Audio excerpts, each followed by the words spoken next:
Mr. President, today I want to talk for a few minutes about the principal work that we'll be starting this week and completing, I would hope, next week, certainly completing before we move on to other work. And that would just be to highlight the critical work of the Defense Appropriation Act.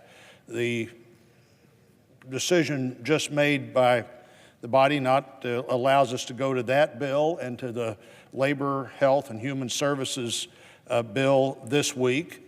On Monday, the President signed the authorizing bill for fiscal year 2019, the John S. McCain National Defense Authorization Act. That bill provides important authorizations for a number of the programs.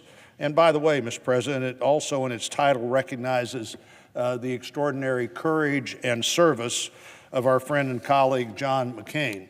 I know Senator McCain on more than one occasion has said chairing that committee is the most important public service he's ever been allowed to do, and to have this bill named for him is one that I appreciate, and I know the President does too.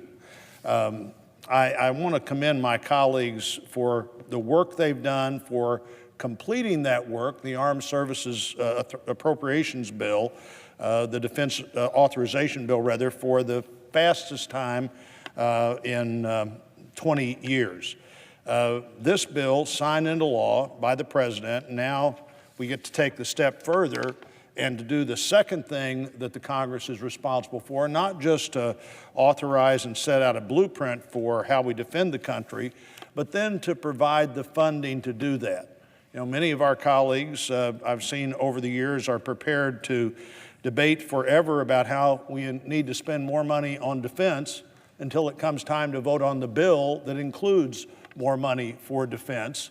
This bill does that, and frankly, I think it's the most important of our responsibilities. The defense of the country, the determination that is a principal role of the federal government, is only ensured when we provide the money to do that. We need to be sure that we provide for those who serve in uniform, those who serve us, what they need to carry out their mission. The bill we'll debate most for the later part of this week and all of next week, and as long as it takes to get it done, I believe does that. I was pleased to vote for this bill as a member of the Defense Subcommittee on Appropriations, pleased to vote for it as a member of the full Appropriations Committee, and I look forward to voting for it as the debate is ended, though I also look forward to the full debate. You know, this one of the things we've done this year that has not been done in recent years is bring these appropriations bills to the floor in a way that not just the 24 or so senators that serve on appropriation get to amend and debate and argue in public about what should be in the bill, but doing this in a way that every senator can come to the floor, every senator can offer an amendment, every senator can debate that amendment if it's germane to the bill and meets the standards of the bill. Everybody that's willing to find somewhere in that bill to come up with the money to pay for what they'd rather do rather than what the bill does gets a chance to do that, and that is a good process, Mr. President. This defense funding bill provides a $20 billion increase for defense and supports the largest pay increase for those who serve us and defend us in over a decade. This bill prioritizes resources for equipment and training to ensure our troops have every possible advantage on the battlefield. I've said on this floor, at this podium before, we never want our troops to be involved in a fair fight. We want them to be involved in a fight where they have every possible advantage over their adversary, and this bill takes steps to do that.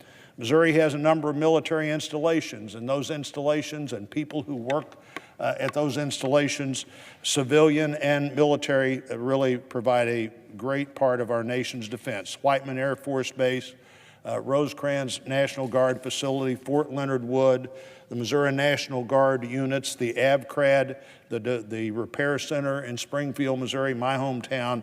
People who work there have a big stake in our country, and we have a big stake in them as we do on bases all over the United States. Certainly Senator Shelby, the chairman of the committee, and Senator Durbin, the ranking member of the Defense Committee, have crafted a bill that makes crucial investments really across the board, from Army in-strength increases to important investments in the B-2 and the A-10 and the B-21, the C-130 programs, and others that are essential to the infrastructure of the military and the very infrastructure itself, the defense facilities, the Army ammunition plants that haven't been changed very much since World War II have some update potential in this bill. This bill is good news for those who serve at Missouri military bases. It's good news for those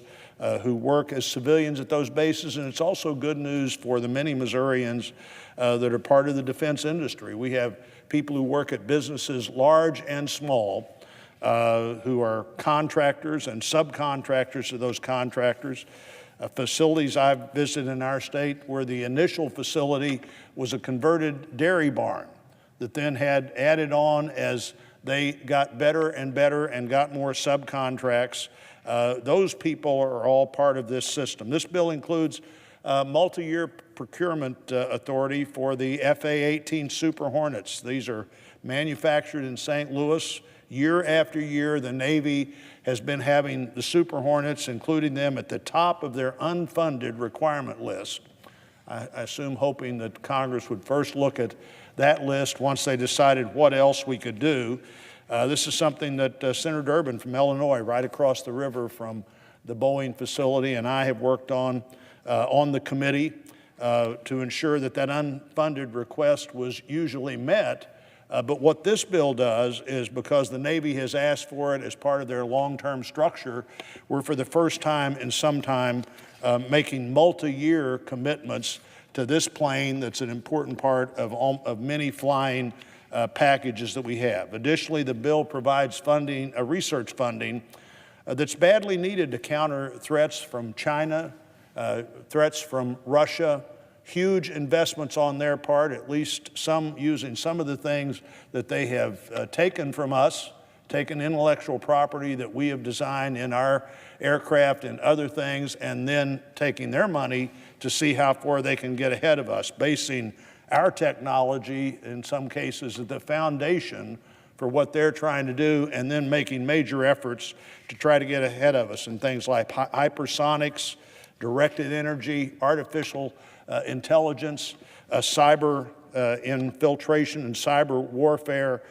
This bill looks at all of those and says we're not going to let other countries who are adversaries of ours in this fight for freedom around the world, we're not going to let them have the advantage. We are going to continue to do everything we can to maintain the advantage. We have to have technological superiority. It's been one of the great things we've been able to do for those willing to serve. But we have to be sure that our service members have the training, they have the equipment, and they have the support they need to carry out their mission. That is my top priority. I think it's the top priority of the federal government.